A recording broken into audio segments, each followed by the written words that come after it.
El frente de la guerra presencia la batalla más violenta. Incita a cometer actos extremos por motivos muy complejos. Luchaban por los demás, no por patriotismo, sino por sus compañeros. Les mostraremos los frentes más decisivos de la Segunda Guerra Mundial y nos adentraremos en el corazón del conflicto, con los hombres que lo protagonizaron. Atacaban con divisiones y yo tenía una compañía de artillería con unos 100 hombres. Me quedaba la última caja de munición. No teníamos comida y estábamos heridos.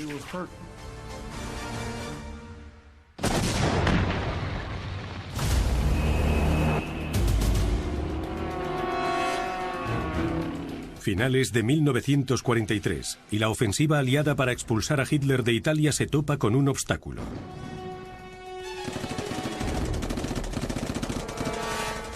Interminables montañas y rápidos ríos suponen una bendición para los defensores. Italia estaba diseñada para la guerra defensiva, como ya hemos visto. Los aliados comenzaron a darse cuenta de que no solo se enfrentaban a los alemanes, sino también al terreno.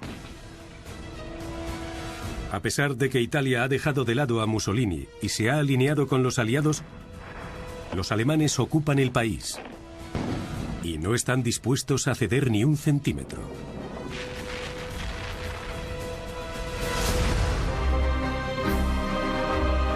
Al frente de la guerra. Anzio.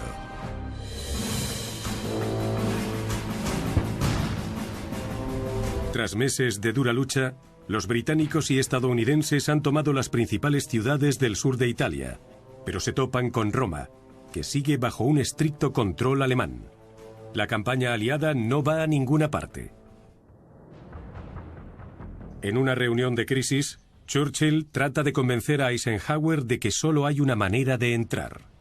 Lo que pretendía hacer el primer ministro británico, Winston Churchill, era: si es difícil avanzar hacia el norte, vamos a emplear nuestra gran fuerza naval y aérea para trasladar a las tropas hacia el norte de las líneas defensivas alemanas, desplegarlas cerca de la capital italiana y así obligarles a retirarse.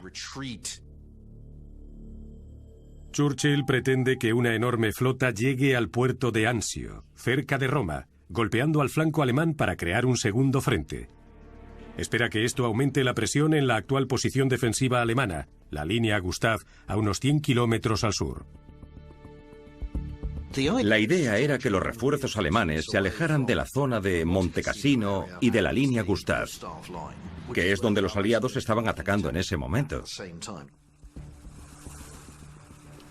Churchill cree que este atrevido ataque anfibio podría pillar desprevenido al enemigo y, de tener éxito, dejaría otro importantísimo objetivo aliado descubierto para hacerse con él.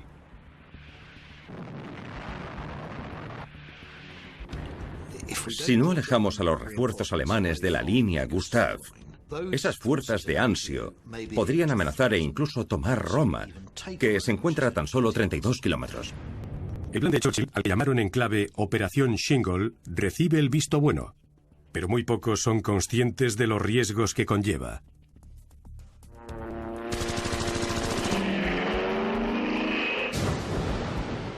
Los aliados aún recuerdan la matanza que supuso otra operación anfibia tan solo unos meses antes. El ataque de Salerno, situada en la misma costa que Anzio, se cobró 1.800 vidas. Y hay otro problema en el seno de los altos mandos aliados. El general encargado de planear la Operación Shingle para el Quinto Ejército estadounidense es el ambicioso y arisco Mark Clark. Su superior es el capitán general británico Harold Alexander, comandante supremo aliado del Mediterráneo. Los dos generales deberían ir a una, pero el problema es que su relación no es buena. Mark Clark, el general estadounidense, es completamente opuesto a Alexander. Mark Clark es más llamativo, mientras que Alexander parece carecer de ego. A Mark Clark parece importarle más su aspecto, su reputación y el reconocimiento por las cosas que ha hecho. Poner a Clark y Alexander juntos es como mezclar agua y aceite. No encajaban. Estaban siempre discutiendo, riñendo e intentando quitar al otro de en medio. Era un claro ejemplo en el que los generales peleaban entre ellos, a veces más de lo que peleaban con el enemigo.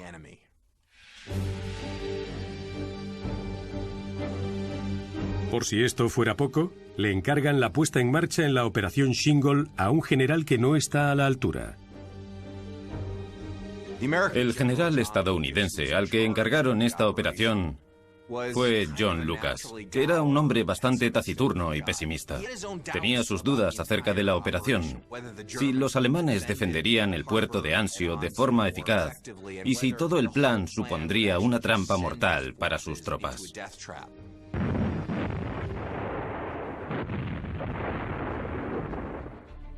Para complicarles las cosas a los aliados, se enfrentaban al mariscal de campo Albert Kesselring, uno de los líderes militares con más talento del Reich. No solo comprende el uso de las fuerzas armadas terrestres, sino también el uso de la artillería. Italia es un terreno ideal para la artillería, puesto que la piedra caliza se convertía en metralla tras el impacto de los proyectiles. Hacia Anzio se dirige un joven paracaidista británico, el soldado Albert Darlington, para el que será su segundo ataque anfibio.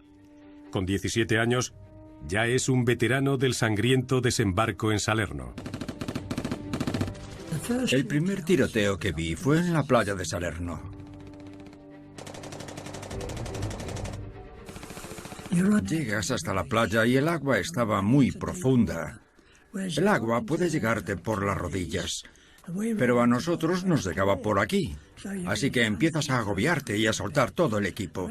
Finalmente llegas a la orilla y empiezan a dispararte.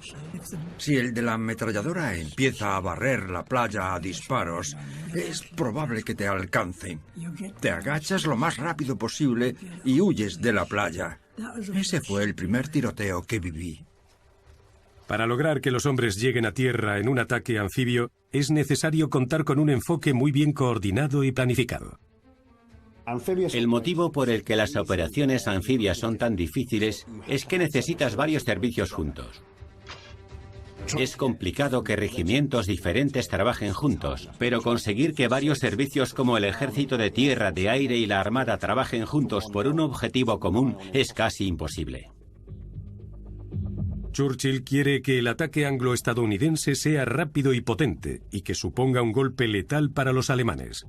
Pero existían otras prioridades más importantes para los hombres y las armas para que el ataque de Anzio fuera posible.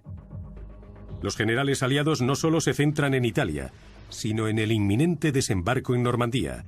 Ante el fracaso de los ensayos para el desembarco de la Operación Shingle, la confianza entre los generales comienza a decaer. Cuento con un número reducido de barcos y buques. Los que se han hundido no se pueden sustituir. La fuerza que puede llegar hasta la orilla es débil y no tengo suficiente artillería para atacar. Con una fuerza escasa pero hábil, Lucas debe decidirse entre una atrevida incursión en Italia o un enfoque más lento y cauto. Los aliados aún recuerdan el reciente fracaso del desastroso desembarco en Salerno. Cuando Mark Clark desembarca en septiembre de 1943 en Salerno, fue un gran fracaso y enseguida contraatacaron contra él. Antes de que John Lucas invada Anzio, Mark Clark le dice: Johnny, no asomes demasiado la cabeza. Eso fue lo que yo hice en Salerno y casi me la cortan. Lo que Clark le está diciendo a Lucas es: cuidado. Y Lucas percibe demasiado optimismo a su alrededor, un optimismo que no comparte. Parece que la idea general es que los alemanes están acabados, están huyendo en desorden y ya solo queda limpiar la zona.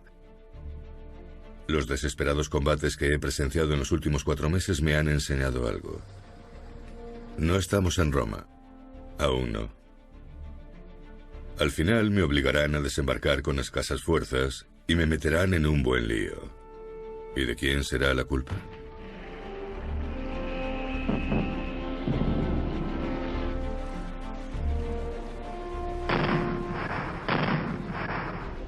Lucas exige más tiempo, pero se lo rechazan.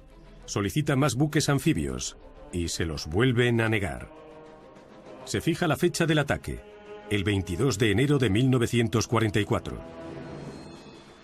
El elemento principal de un ataque anfibio son los navíos desarmados. Transportan a las tropas, los suministros, el combustible, la munición y es la parte central de una flota anfibia dispuesta a atacar.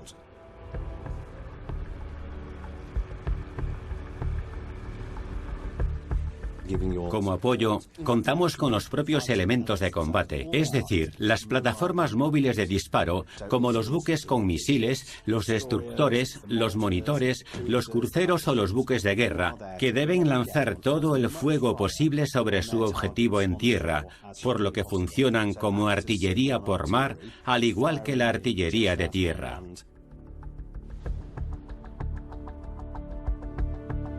Del primer ataque se encargarán 2 divisiones de infantería, a las que preceden notables victorias. La primera división británica luchó en Dunkerque y el norte de África, y en la tercera estadounidense son veteranos de Túnez y Sicilia.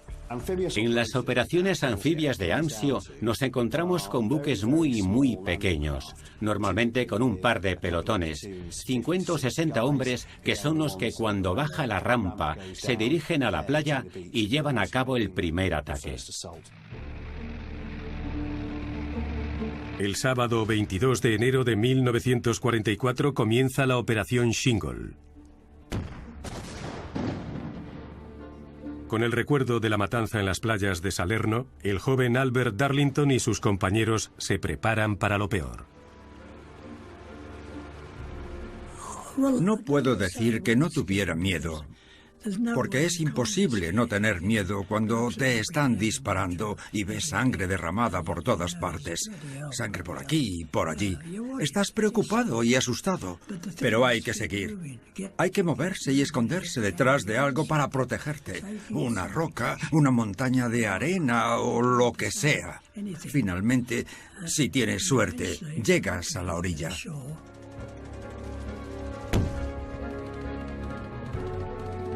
36.000 hombres desembarcan en Anzio, haciendo realidad el atrevido plan de Churchill.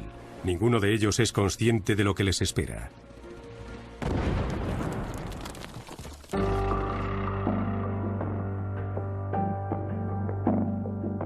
Sobre la 1:40 oímos disparos desde los buques invasores.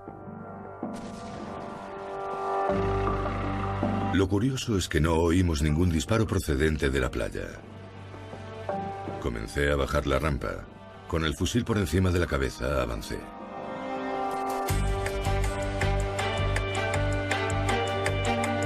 Preparados para una enorme fuerza alemana en la playa, las tropas se llevan una sorpresa. Las tropas aliadas que entraban en Anzio se sorprendieron por lo fácil que fue. Apenas hubo disparos. Yo creo que no había ningún alemán que fuera a dispararnos. El puerto estaba prácticamente vacío de fuerzas alemanas. Incluso en los montes que rodeaban Anzio, no había ningún puesto defensivo.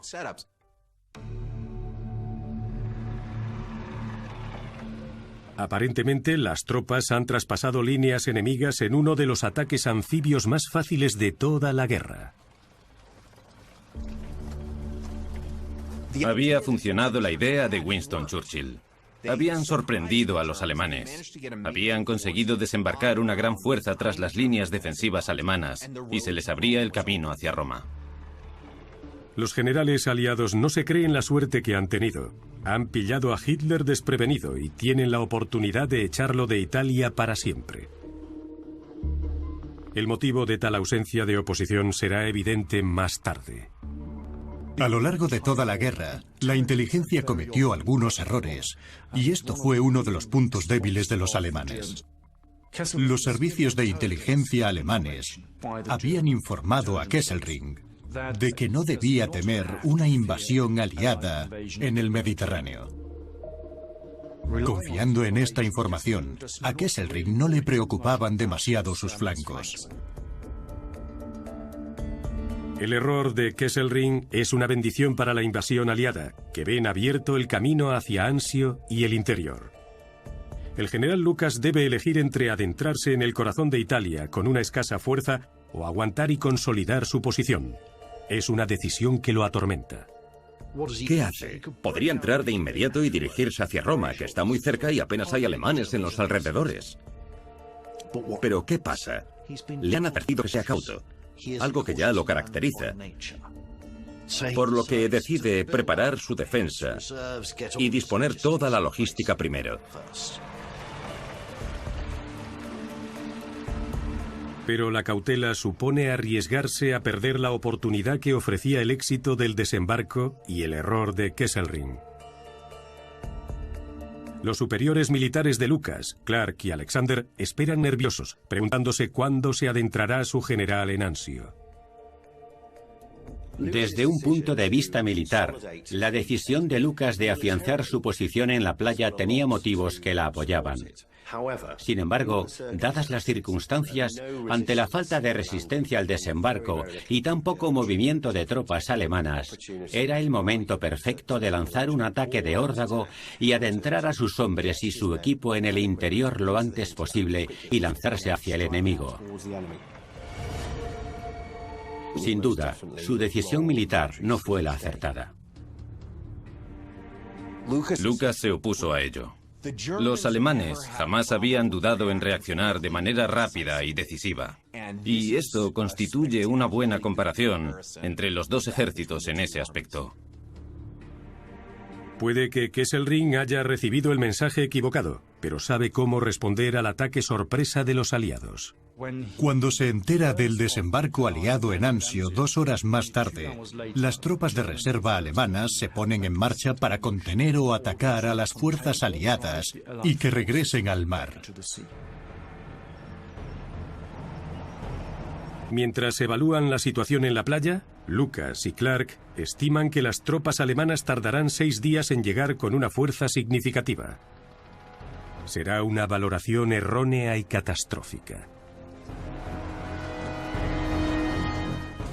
Las 2 primeras divisiones tan solo tardaron 2 horas en llegar al frente de Anzio.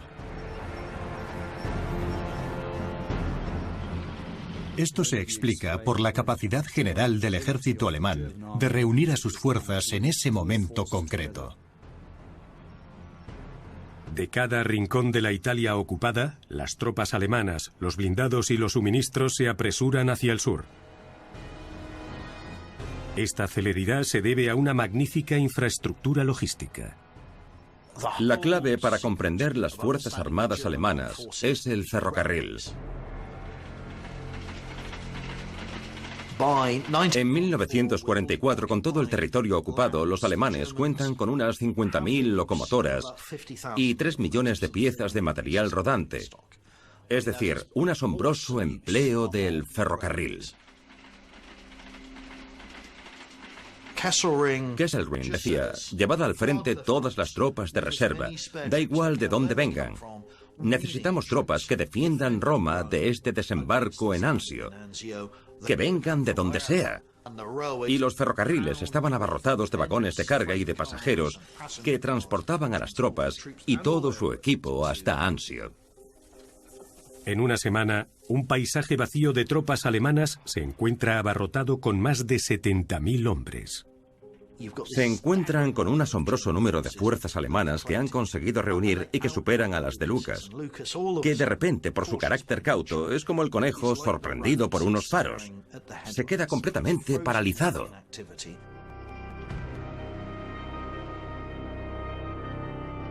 Los aliados han perdido toda la ventaja inicial y el ataque de Anzio corre el riesgo de convertirse en un desastre antes de comenzar.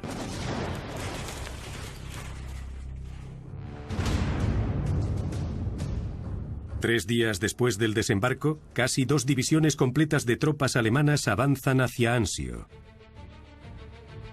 Bajo el liderazgo de un brillante general de la Wehrmacht, Eberhard von Mackensen, los alemanes construyen un gran muro alrededor de Anzio, formado por paracaidistas de élite, granaderos Panzer y unidades Panzer. Lucas, empujado a la acción por sus superiores, ordena un avance para tomar puntos estratégicos en un perímetro previamente planificado en el interior de Anzio.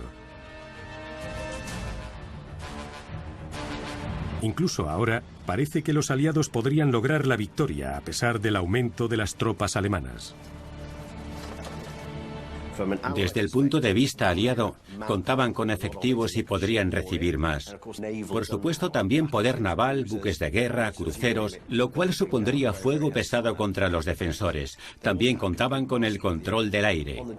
En cuanto a los alemanes, no controlaban el mar ni el aire, pero se encontraban en una posición elevada y eso era clave en Anzio. Les permitía emplear sus recursos, que eran la infantería, los cañones de infantería, los obuses, que podrían situar en las colinas y disparar con más acierto contra los aliados en la playa. Lucas ordena un ataque sobre Aprilia. Espera convertirla en una fortaleza defensiva, pero se encuentra que su enemigo ya se había establecido allí. Los alemanes ya estaban instalados allí y nosotros bombardeamos, pero no sirvió de mucho. Atacamos y los alemanes salieron, pero contraatacaron y nos pusimos en marcha. Cuando lanzaban uno de sus famosos contraataques, te asustabas mucho y si no estabas preparado, tu primera reacción era dejarlo todo y salir corriendo.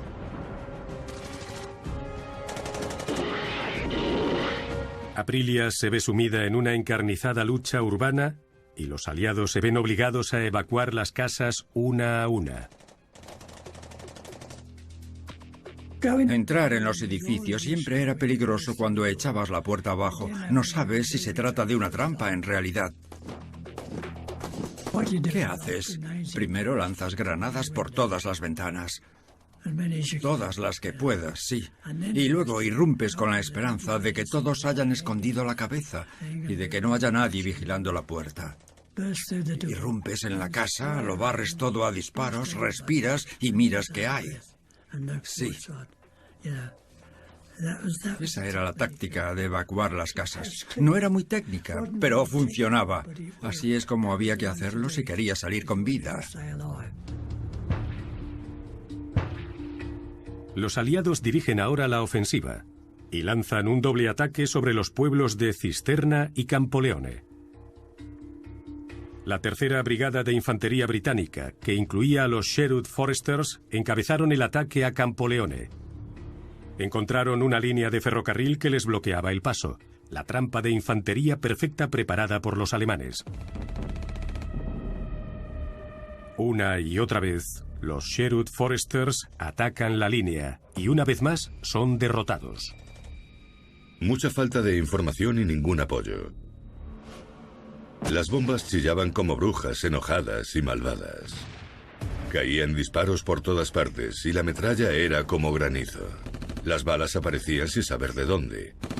Y encima la maldita lluvia. Hacía mucho frío. La mitad de los soldados desaparecieron, masacrados, capturados o a saber qué más.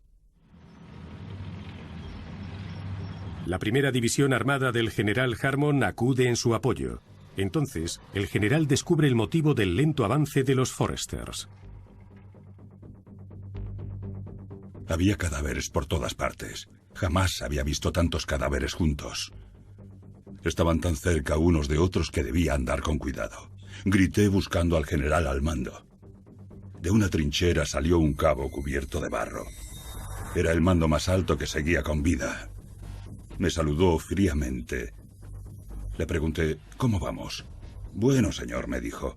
En nuestra compañía éramos 116 hombres cuando llegamos. Y ahora quedamos 16. Las bajas entre los Sherwood Foresters fueron terribles. Su superior y todos los superiores de todas las compañías habían muerto. Y de 820 hombres, 560 eran bajas. El general Harmon escribió más tarde: Creo que esta tarde comencé a sentir un gran respeto por la tenacidad y capacidad de lucha de los soldados británicos. Ahora es el turno de los Rangers de tomar cisterna. Al frente de ellos se encuentra el hombre que creó la unidad, el carismático coronel William Darby. Los estadounidenses aprenden muy buenas prácticas de los británicos, y una de las cosas que más admiraban eran los jóvenes bien preparados por un ejército de élite, cuya misión era infiltrarse más allá de las líneas en grandes grupos y causar estragos entre los alemanes. El coronel Darby recibe la orden de enviar a 2 batallones a tomar cisterna. Sus hombres están muy motivados, pero llevan una semana en el frente sin apenas haber dormido y con poco tiempo para prepararlo. El 30 de enero, los Rangers entran en acción. Se despliegan para patrullar a lo largo del cauce de un río e infiltrarse más allá de las líneas alemanas. Al amanecer, los Rangers se arrastran por las trincheras, atacando con cuchillos y bayonetas a los centinelas alemanes a medida que se acercan a cisterna. Más tarde, a menos de medio kilómetro del pueblo, comienza el desastre. Hay más alemanes de lo que pensaban. Están rodeados en un terreno desfavorable, agobiados, derrotados, y casi todos mueren o son capturados. Los aliados no tienen conocimiento de que un día antes llega una fuerza veterana de granaderos Panzer para reforzar la defensa de cisterna. Localizan a los estadounidenses, pero los granaderos no atacan en ese momento. Dejan que los Rangers se adentren aún más en su territorio antes de lanzar el ataque mortal.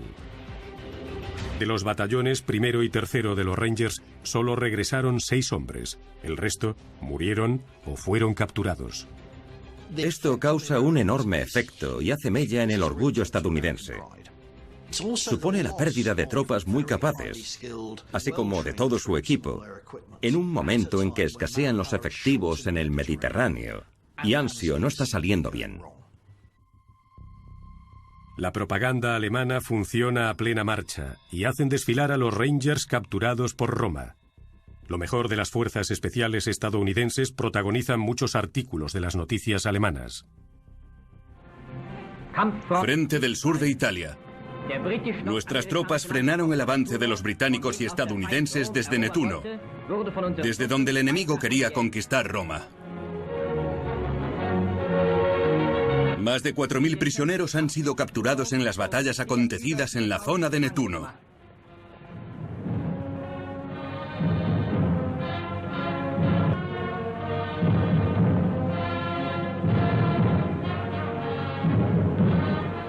Una unidad de los estadounidenses atacantes marcha hacia Roma.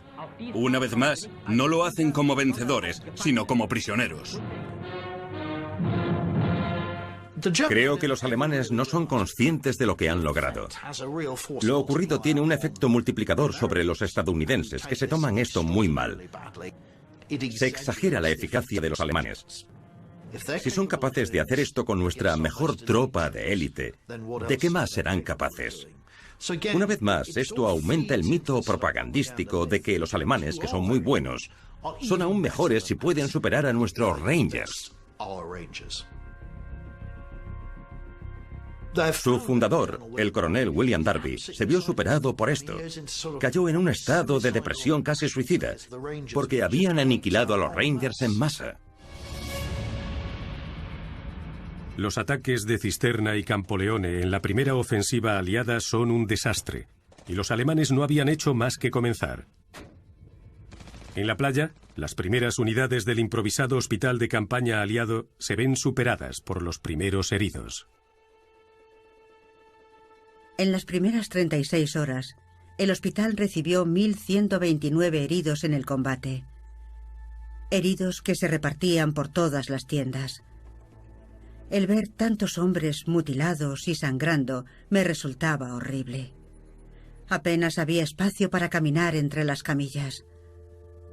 A pesar de tantos heridos, había silencio. Nadie se quejaba ni gritaba. Algunos, con heridas más graves, me pedían que los durmiera. Por si esto fuera poco, el hospital no se encontraba a salvo, ya que la artillería seguía cayendo sobre la playa. Todas las zonas de la playa están al alcance de la artillería alemana. Los alemanes se han hecho con todas las colinas que rodean Anzio y cuentan con puntos de observación por todas partes, por lo que las bombas pueden llegar desde cualquier sitio hasta la playa de Anzio. La línea de fuego estaba a 16 kilómetros del hospital de campaña, que estaba casi en la playa. No paraban de recibir bombas todos los días. Los alemanes bombardearon el hospital el 10 de febrero, matando a 2 enfermeras y un soldado. La administración envió un mapa de la zona del hospital a las líneas alemanas. El personal sanitario no iba armado y las convenciones de Ginebra prohibían el ataque contra instalaciones sanitarias. Nadie escapaba al sentimiento de desesperación que se palpaba en esa playa. En las siguientes semanas, el hospital recibe tantos ataques que empiezan a llamarlo los 2 kilómetros cuadrados del infierno. Decepcionado con los avances, Churchill escribe al general Alexander: El espectáculo no ha salido muy bien. Parece que Penny y Truscott han cumplido muy bien teniendo en cuenta a lo que se enfrentaban. ¿Es consciente Lucas de su error? Consciente de su fracaso, Lucas escribe en su diario: Puede que quieran acabar conmigo, pero he hecho lo que he podido. Había demasiados alemanes como para enfrentarme a ellos y se recomponían más rápido que yo. Mi situación actual es mejor de lo que había previsto o de lo que podía imaginar. 100.000 tropas aliadas se enfrentan a 125.000 efectivos de infantería alemana. Los aliados están en la defensa, algo que jamás esperaban. La contraofensiva alemana en Anzio era completamente violenta y dura. Te atacaban como si fueran demonios. Llegaban unas cuantas granadas y no sabías qué estaba pasando. Y veías a una fila de alemanes disparando con sus smashers, gritando y dando voces. Salías de la trinchera y huías. Entre las armas más temidas empleadas por el ejército alemán se encontraba el cañón Flak, de 88 milímetros, diseñado para abatir aviones con proyectiles de gran potencia que se desplazaban a casi 1 kilómetro por segundo. Se disparaban de manera horizontal y destrozaban los tanques aliados. El 88 era el arma más temida que jamás habíamos oído. Era como un fusil. Tenía una trayectoria plana. Cuando oías el sonido ya estaba cayendo el proyectil. Iba así de rápido. Caía casi al momento. Cuando los alemanes te disparaban un 88, sentías mucho miedo. El proyectil del 88 se desplaza tan rápido que lo primero que oyes es el estallido atronador cuando cae. No los conté, pero serían unos 5. Todos mis hombres estaban en sus trincheras y parecían estar bien, pero el asistente del general no tenía trinchera. Estaba sentado en el suelo en el barranco. Cuando me acerqué, vi por el lateral que no tenía cara. Se estaba ahogando con su propia sangre. ¿Qué puedes hacer por un hombre en esta situación? Te sientes inútil y frustrado porque sabes que no hay nada que hacer. El caos de la Operación Shingle le ofrece a Hitler la oportunidad de acabar con los aliados en Anzio. Ordena a Kesselring que los dirija de vuelta al mar, y Kesselring planifica un contraataque contra ese objetivo.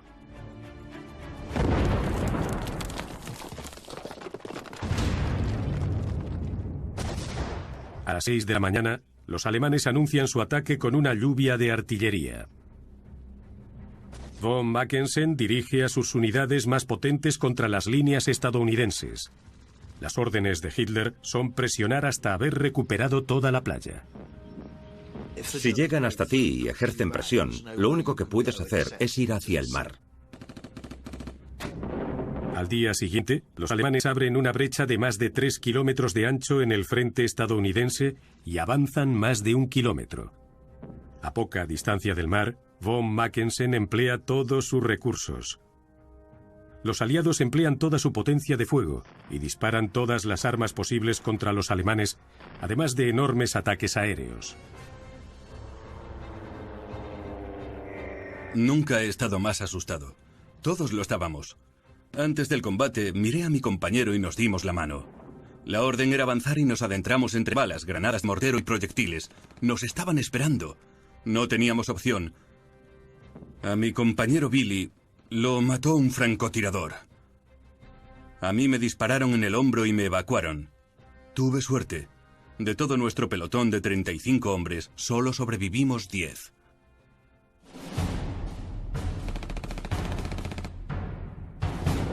En el fragor de la batalla por Anzio, las típicas normas de la guerra se ponen a prueba. Si decidías rendirte ante el enemigo en estas circunstancias, suponía arriesgar tu vida.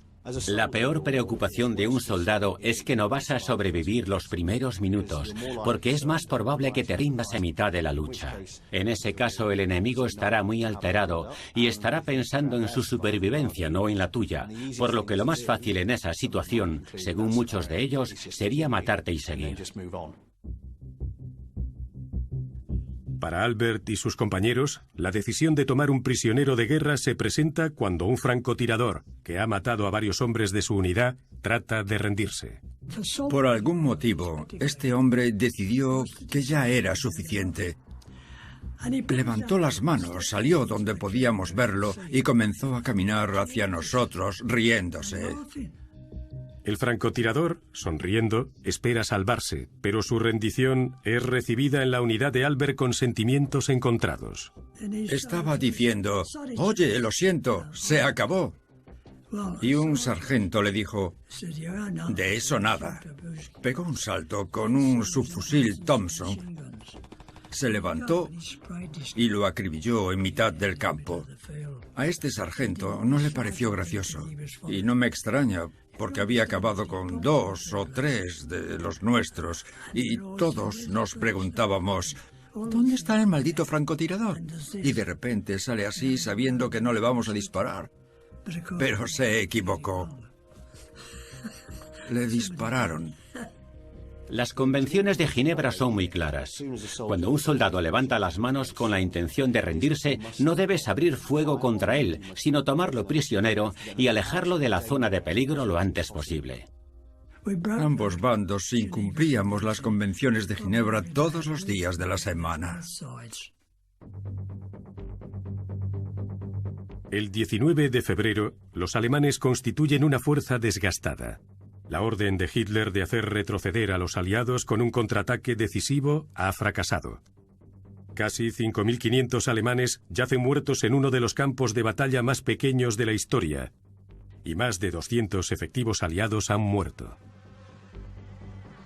Puede que se haya frenado el avance alemán, pero los aliados están arrinconados en una estrecha franja de costa. Alarmado por la situación, Alexander decide que debe actuar para salvar toda la operación. Alexander va a ver a Lucas y se da cuenta de que pasa mucho tiempo en un sótano. No tiene conciencia de la situación, no sale a ver a las tropas y se está escondiendo. Entonces, cuando va a ver a Mark Clark, le dice, no debería decírtelo yo, pero acabo de ver a un alma en pena. Clark reconoce que su general ha fracasado y debe ser reemplazado. El sustituto de Lucas es el leal y admirado general Lucian Truscott.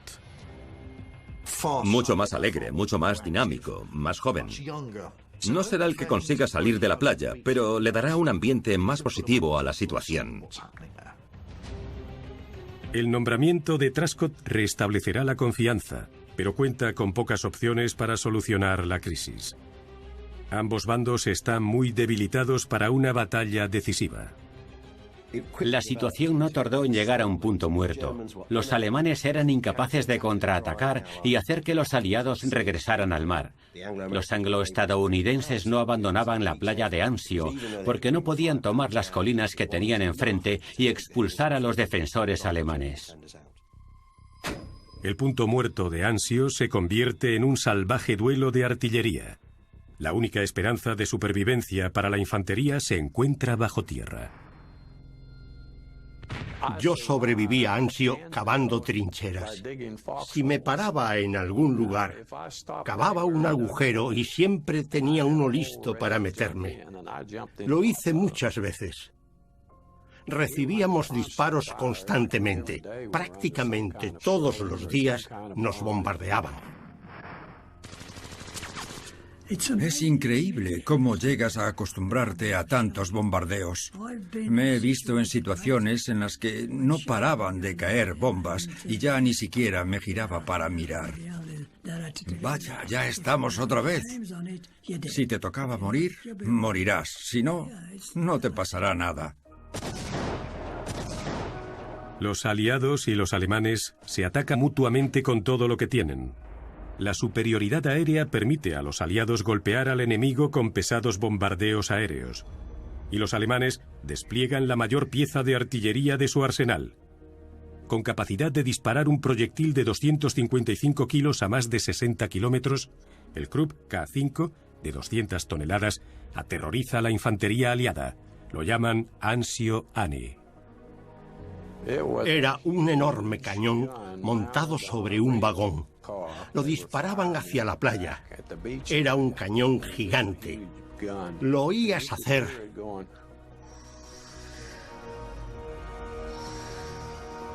Mientras atravesaba el aire. Y cuando golpeaba la granada, podría echar abajo casi un bloque entero. Siempre estábamos pendientes de Anzio Annie, porque oías ese ruido sibilante volando sobre tu cabeza. Además del enorme cañón, e igualmente temidas y despreciadas, están las pequeñas bombas de racimo, pensadas para destrozar a las tropas en trincheras abiertas.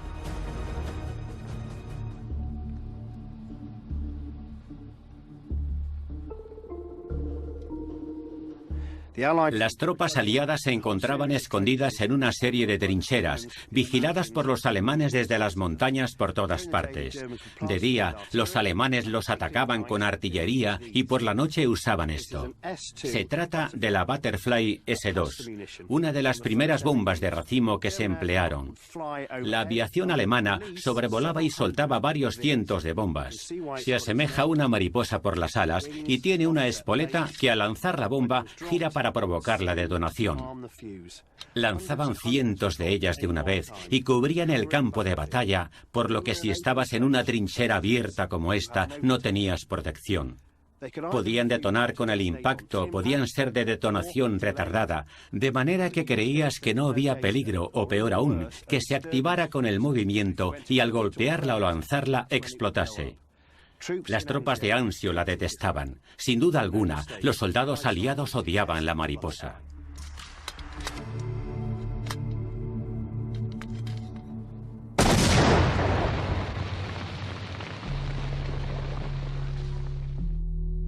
La operación Shingle debía haber sido una operación fugaz de tan solo unas semanas. A finales de abril comienza el tercer mes y no hay signos de movimiento en ningún bando. Toda la atención se centra en la retirada de los aliados, pero tampoco hay signos de ella. Esto era como el bebé de Winston Churchill. Era su iniciativa, por lo que no está dispuesto a dejar que se convierta en una derrota sin dedicarle más esfuerzo. El resultado, en lugar de una retirada sensata de las tropas de Anzio, es que dice, bueno, esto no ha funcionado, intentemos otra cosa. Los estadounidenses y los británicos seguían reforzando y apoyando a las tropas, lo cual hizo que se convirtiera en una terrible batalla, que llegó a asemejarse a la guerra de las trincheras de la Primera Guerra Mundial. Los aliados podrían haberse retirado de la playa si hubieran tenido más hombres y más armas, pero una vez más, la operación Shingle se ve eclipsada por una prioridad aún mayor. Justo cuando se llega a este punto muerto en Anzio, los aliados se están preparando para la invasión de Normandía en el día D. Necesitan miles de lanchas de desembarco, cientos de miles de hombres, cientos de barcos, miles de aviones. El empleo de todos estos recursos para la invasión de Normandía significa que no pueden reforzar Anzio, a la que abandonan a su suerte. Los aliados no querían dejarla de lado, pero no podían dotarla de los recursos necesarios para que tuviera éxito. Las tropas de Anzio consideran que su batalla fue una guerra de broma. La guerra no se ha ralentizado, se ha frenado por completo. La vida en una trinchera es una existencia como la de un topo subterráneo. No te apetece nada salir de la trinchera. Duermen de día y salen a patrullar de noche. Hay una llegada constante de heridos, mientras los alemanes lanzan sus ataques. Estábamos apostados allí y los alemanes estaban a 180 metros. Podíamos vernos y de vez en cuando salíamos a atacarnos. Esta situación de punto muerto a veces puede desencadenar horribles enfrentamientos.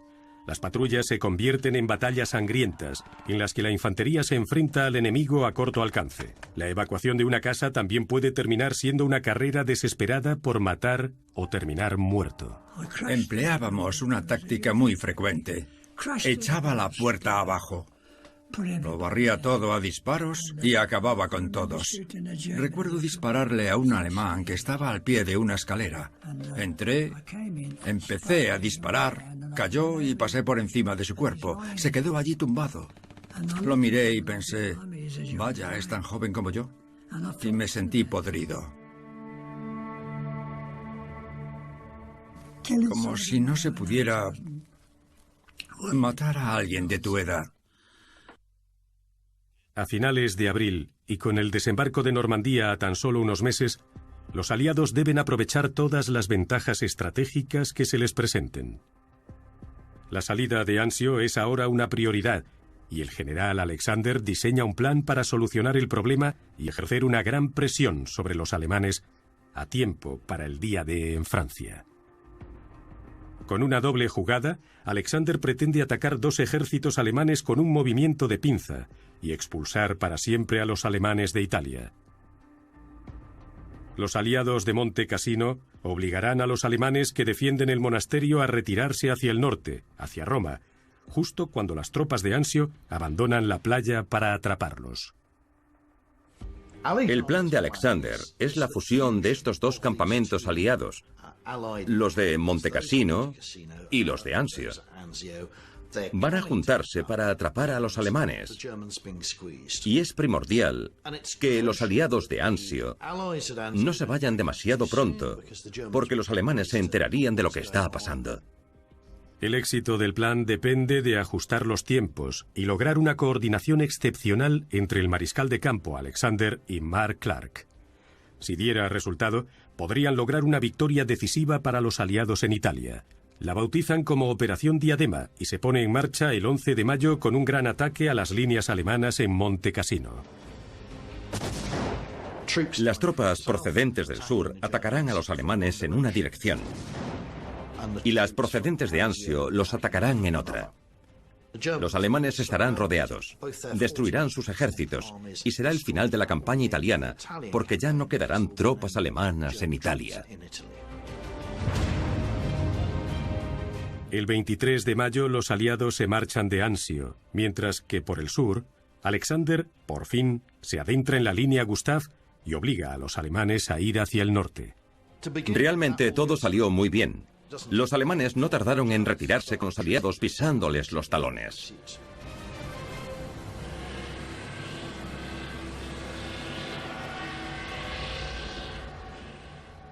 A medida que sus fuerzas se dirigen al centro de Italia, Mark Clark valora sus opciones. Sabe que Alexander espera que ataque a los alemanes que se están retirando de Monte Cassino, como la otra parte del movimiento de pinza.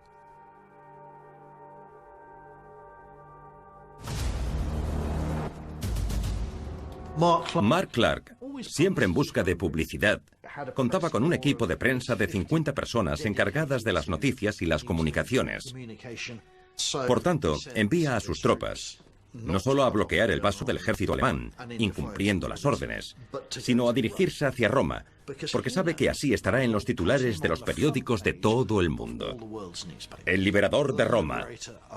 Se trata de una de las ciudades más famosas del mundo. Es lo último que quiere Alexander, y resulta ser un desastre para la operación Diadema.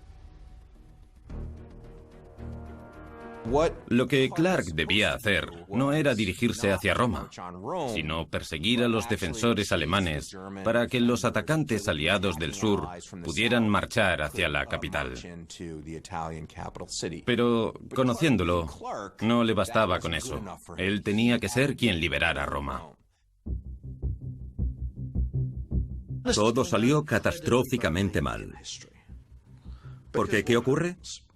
Dejan escapar a los dos ejércitos alemanes y el frente italiano, que podría haber acabado en mayo de 1944, continúa hasta el 1 de mayo de 1945. Es decir, 12 meses más de batalla. Se trata de una desobediencia muy grave. Y si no hubiera ocupado un cargo tan alto, el castigo habría sido considerable.